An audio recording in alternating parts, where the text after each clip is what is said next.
Hello and a very warm welcome to Amhara Media Corporation. This is our daily news live from the studio. I am Gaila Damu. Stay with us. The 39th ordinary session of the African Union Executive Council, which comprises ministers of the African countries, kicked off yesterday. It was learned that the two-day session is being held under the theme Arts, Culture and Heritage Levers for Building the Africa We Want. The Executive Council is expected to consider on the 42nd ordinary session of the Permanent Representatives Committee, Operation of African CDC, Concept Note and the Roadmap on the theme of the year 2022 on nutrition and food security. They are also expected to elect and appoint two commissioners of the AU after the briefing by the panel of eminent Africans on the pre-selection of the senior leadership of the African Union. The Executive Council will also consider the draft agenda, decisions and declarations with appropriate recommendations for consideration by the head of state and government during their third mid-year coordination meeting between the African Union, the regional economic communities and regional mechanisms.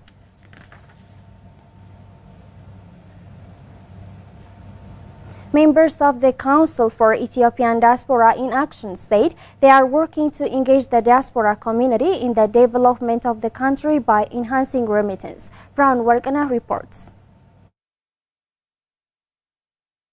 Members of the Council for Ethiopian Diaspora in Action told INA that Ethiopians across the globe have been providing support for their country in various ways, including in remittance. According to the Ethiopian Diaspora Agency, the nation has, for instance, secured over $2.3 billion in 8 months of the concluded Ethiopian fiscal year alone. The plan for the year was to obtain $4 billion in remittance. The members stated that, though increasing the amount of money sent in remittance from the Ethiopian diaspora is very low, when the number of Ethiopians residing across the globe is taken into consideration. One of the council members, Befekadu Terefe, said the diaspora is helping Ethiopia in various ways, including in the form of remittance, to get the country out of its current predicament. Hence, efforts are being undertaken by the council members to enhance remittance by promoting its benefits to the national economic development. በተለይ አሁን የተመጣው የመንግስት ምስረታ ከዲያስፖራው ጋር በቅርብ እንዲሰራ ብዙ ነገሮች መሰራት አለበት. Much needs to be done to ensure that the current government structure works closely with the diaspora. We do remittances and we can also engage in tourism and investment. The Ethiopian diaspora abroad is capable of managing the country's economy and not reluctant to help the country financially and intellectually. በገንዘብ በእውቀት በተለያዩ መንገዶች አገሩን ከመርዳት ወደ ኋላ የሚል አይደለም። Alabacho Desalegn, Executive Committee member of the Council, said remittances are growing as Ethiopians are sending foreign currencies through the National Bank and exposing foreign exchange brokers. ስለዚህ ይሄ ቀጣይነት እንዲኖረው በተለይ በመላው ዓለም ያለ ኢትዮጵያ ዲያስፖራ ኮሚኒቲ The diaspora community around the world must actively protect Ethiopia in order to sustain this effort. When enemies are set out to weaken Ethiopia in this way, the diaspora has not become responsible and send money legally through the National Bank, not through illegal channels. We recommend and encourage this. ይህንን ምክር እንመክራለን እናበረታታለን. As to the Council for Ethiopian Diaspora in Action, እዛ ያለው እንቅስቃሴ በዚህ በተነሳው በጦሩ ምክንያት we are working hard on this issue because Ethiopia's sovereignty is based on the economy. We will fulfill our national duty by preventing the wastage of Ethiopia's foreign exchange and helping the growth of its economy. ለሀገራችን በምንችለው ሁሉ እርዳታ እንድናደርግ. According to legal experts, the designation of the UN staffs expelled from Ethiopia as persona non grata for meddling in the internal affairs of Ethiopia is in conformity with international laws and practices. Brown Workana tells us more. It is to be recalled that the UN Secretary General Antonio Guterres said at the time he was shocked and criticized the measure against the 7 individual workers of UN agencies. According to Ministry of Foreign Affairs, the violations committed by these individuals were diversion of human assistance to the TPLF, violation of agreed upon security arrangements, the transferring of communication equipment to be used by the TPLF, continued reticence in demanding the return more than 400 trucks commanded by the TPLF for military mobilization and for the transportation of its forces since July 2021, and dissemination of misinformation and politicization of humanitarian assistance. Speaking to Ethiopian news agency, Theodos Getachew, a legal expert, said Ethiopia has the right to expel any diplomat or staff of multilateral organizations that works against its national interest and interferes in the affairs of the country. He added that international laws and practices prohibit any action of diplomats that goes against the national interest and sovereignty of the receiving state. According to him, the 1961 Vienna Convention on Diplomatic Relations explicitly states the obligation of diplomats to respect the laws and regulations of the hosting state and non-interference in the domestic affairs of the same state. The Charter of the United Nations ratified by the member states also prohibits interference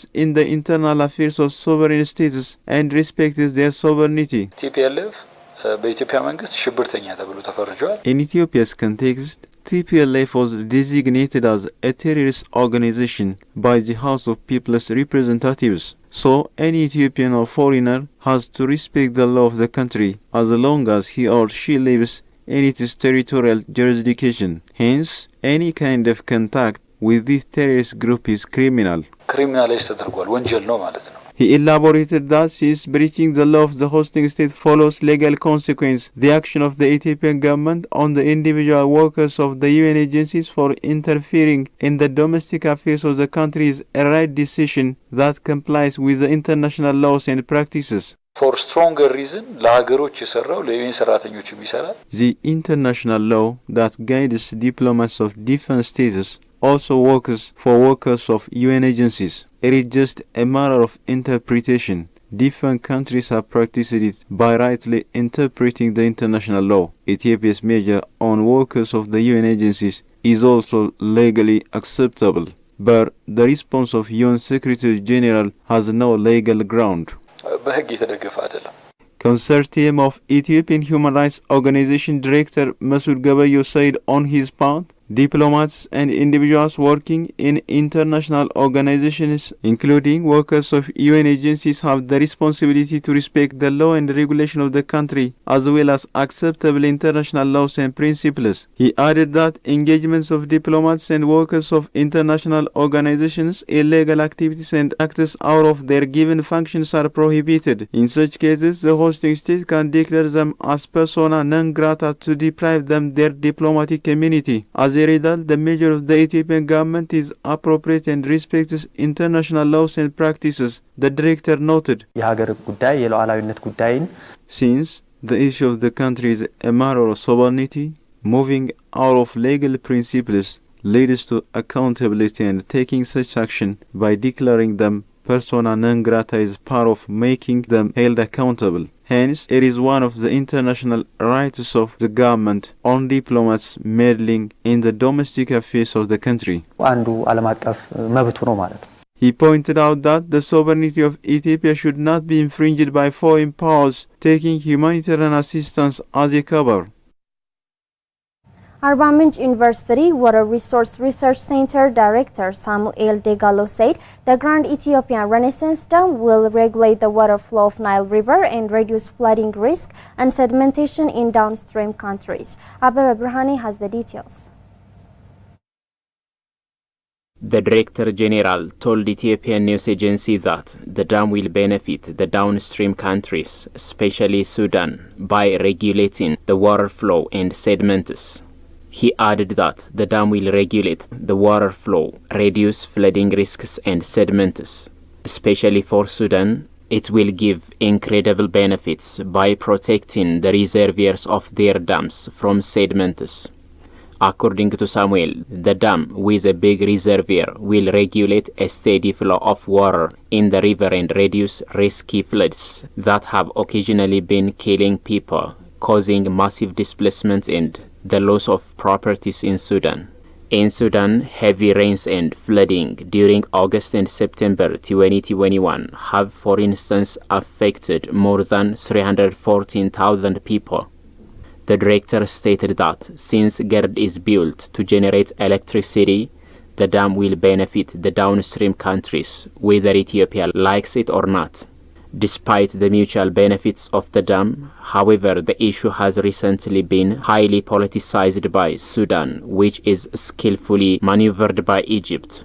As to him, this is more of politics rather than technical, but the current politics in play will not help end. Nature and politics do not go together. He pointed out that the Egyptians want to maintain the historic water usage on the river, and the Sudanese follow Egypt. The director further elaborated the fact that the Sudanese experts know the benefit of the dam very well. The Egyptians, however, want to maintain the average 55.5 billion cubic meter water share, and the Sudanese follow them sheepishly. The previous stand of Sudan was, in fact, right, as it benefits the country. The director of the research center called on researchers to inform the relevant stakeholders on the technical issue of the dam and the win-win approach to benefit from the dam. He further stressed the need to protect the Nile River basin, especially at upstream level, and the low riparian countries to cooperate and support Ethiopia. Ethiopia stated few years ago that the dam will not significantly harm either Egypt or Sudan, but will benefit the countries by removing 86% of the sedimentation load and conserving water by regulating flow that will allow reliable all-season water supply. You're watching Amhara Media Corporation, Amhara TV News, and now let's take a look at the foreign exchange rate in karat rate.